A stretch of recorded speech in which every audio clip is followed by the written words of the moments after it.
Anyway, something a little bit lighter, perhaps, is a biscuit discussion. Tech Up Dave is here. He is in the studio. If you watch my Saturday show, you will know that Tech Up Dave is an integral part of it.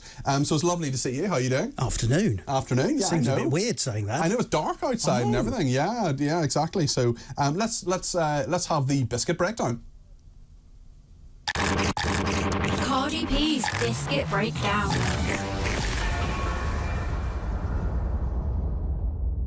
Well, Dave, what have you got for us today? Well, I thought biscuits are a bit odd to be having at 5 o'clock in the afternoon, so I thought sweets were probably a better Sweets route. are better, are they? Okay. So but then I happened to be wandering around the shops, and I found these things called Crispellos.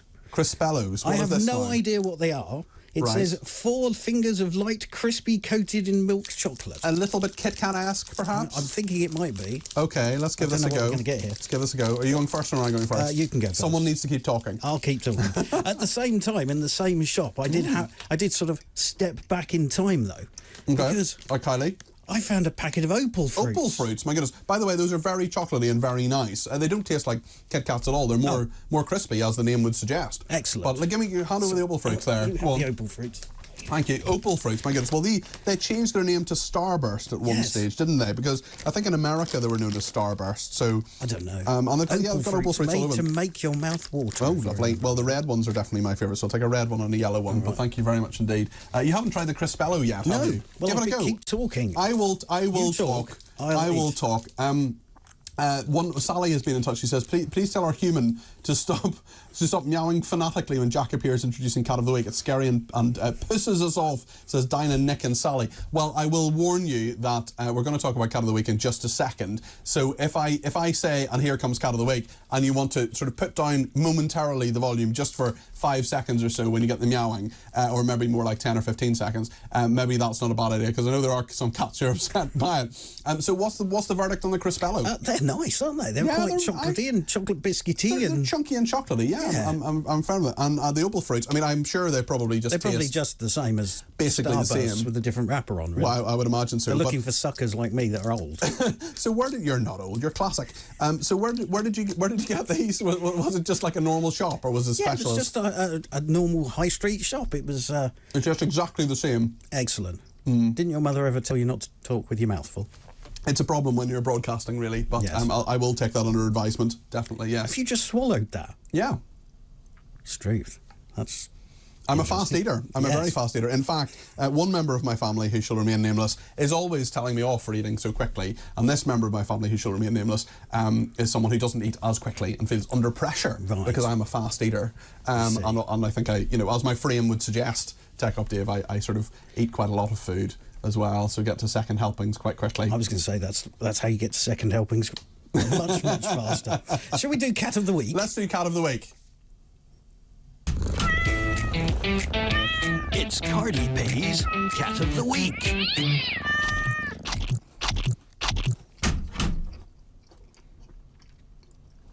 So, Dave, we had Cat of the Week yesterday. Yes. But we're having another Cat of the Week today. The 8th of January, and we're on to Cat of the Week number 3. Yeah, we've got Cat of the Week number 3. Yeah, we've got third Cat of the Week of the year, and it's the second Cat of the Week of this week. Yes. Don't ask me about the rules, because I'm both a rule maker and a rule breaker. This is our 27th Cat of the Week. It is. This strand is running quite a long time. We just have so many people getting in touch. Every week there's more cats. Every week, and you're administering more cats. So who is the delightful young man today? This week's cat is Baxter, who was nominated by Baxter's cat mum, Joanna. Oh, lovely. And you can see Baxter on the screen there. Joanna got Baxter from the RSPCA in Mansfield. Excellent rescue cat. Glad to hear that. And actually, the next photo we're going to see, and if you're listening on Talk Radio, you can go to my Twitter right now at Peter Cardwell and see the Cat of the Week. So he's got a little hat on there. Yes. His old Baxter, a little grey hat. He's looking very cute. He's 8 years old, so he might feel the cold. Maybe yes, I would say so. Well, that's sort of slightly more than middle age for a cat. That's probably in your 50s or 60s around that time. But he'll do well. I'm sure he'll. I mean, he looks pretty healthy to me. So he's very territorial. Apparently. Is he? Oh, yes. Tell me about that. He can often be found loudly meowing at the neighbour's cats. Oh goodness. Okay. And his favourite snack is cheese-flavoured Dreamies. I didn't realise you could get cheese-flavoured Dreamies. And he's always eating and hungry. Which is probably why you saw that picture of him eating a pizza just a minute ago. Yeah, that's quite impressive about him eating a pizza, because this is interesting, because a lot of cats eat sort of a bit of everything, like Baxter. But Jack, my cat, my rescue cat, doesn't eat anything apart from his food. And actually, I can leave out a full sort of bowl, absolutely full to the brim of food, and he only eats a little bit, and he, you know, that can sort of stay there for a couple of days, and he'll just sort of finish it off. It doesn't have to be. Yeah, it doesn't. He's not greedy, whereas a lot of cats are. Anyway, I did have some other pictures that were sent of Baxter, which I haven't included, because one included a feathered friend that he'd brought in from outside. Oh dear, well, no, we definitely don't want to encourage that sort of activity. No, that's okay. Listen, it's part of nature, I'm afraid, but yes, no, we don't want to encourage that. Yeah. Speaking of things that are also part of nature but are slightly unpleasant, that was quite seamless, actually. That was seamless. I didn't plan that. We could almost be professional at this. Well, that's it. Almost. I think almost is the key word there. So you've got some crazy story for us, as you often do. Tech Up Dave. I quit my job in retail to sell burps in a jar for a living. Yes. Now, I didn't do this. This was a guy called Curtis, who's 25, right, and said his life has changed since he started fulfilling people's wishes. To sell online. Burps in a jar. Yeah. He reckons he makes £22,000 a month by selling burps in a jar. Who on earth would buy a burp in a jar? I don't know, but apparently people. He sells used socks. He sells all sorts of different things. We're getting into sort of slightly strange territory there. Yes. But yes, the list is endless when it comes to strange requests, says Curtis from Wolverhampton. One guy wanted me to gulp down a bottle of Coca-Cola, burp in the jar and seal the jar and post it to him. But he's quit his day job now. Yeah. This is quite strange. This is really, really quite strange. I mean, he was working in a supermarket. He got his credit cards were all maxed out. He was in debt. By £5,000, and now he's making £22,000 a month. That's quite weird. Maybe I need to sell my burps.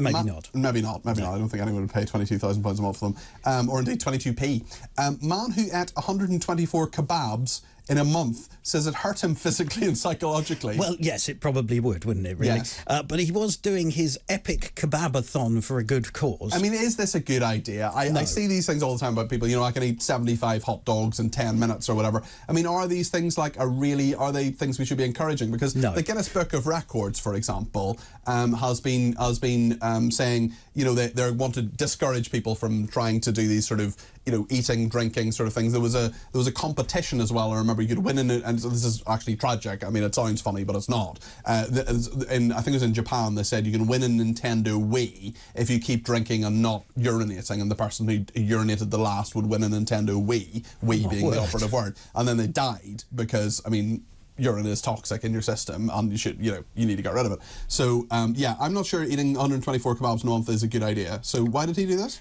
So he was raising money during December for the Francis House Children's Hospice, and he raised £1,000 by eating about 4 kebabs a day. That's not healthy. For a whole month. That's not healthy. It reminds me a bit of Super Size Me. Do you remember Morgan Spurlock did that documentary where he ate McDonald's every day? Was it for a month or something? For a month or something. Was it longer, perhaps? Yeah.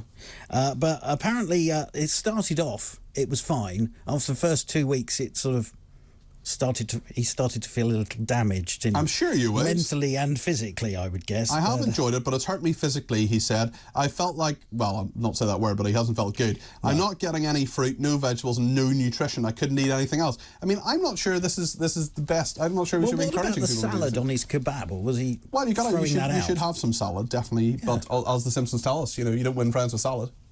Did you ever see that episode? Where Lisa becomes a vegetarian, then they do a conga line and they go, you don't win friends with salad, you don't win friends with salad. Have you not seen that episode in The Simpsons? No, you don't get this anywhere else. Yeah, well, you haven't been a comedy conference with Eric Hitchmo either.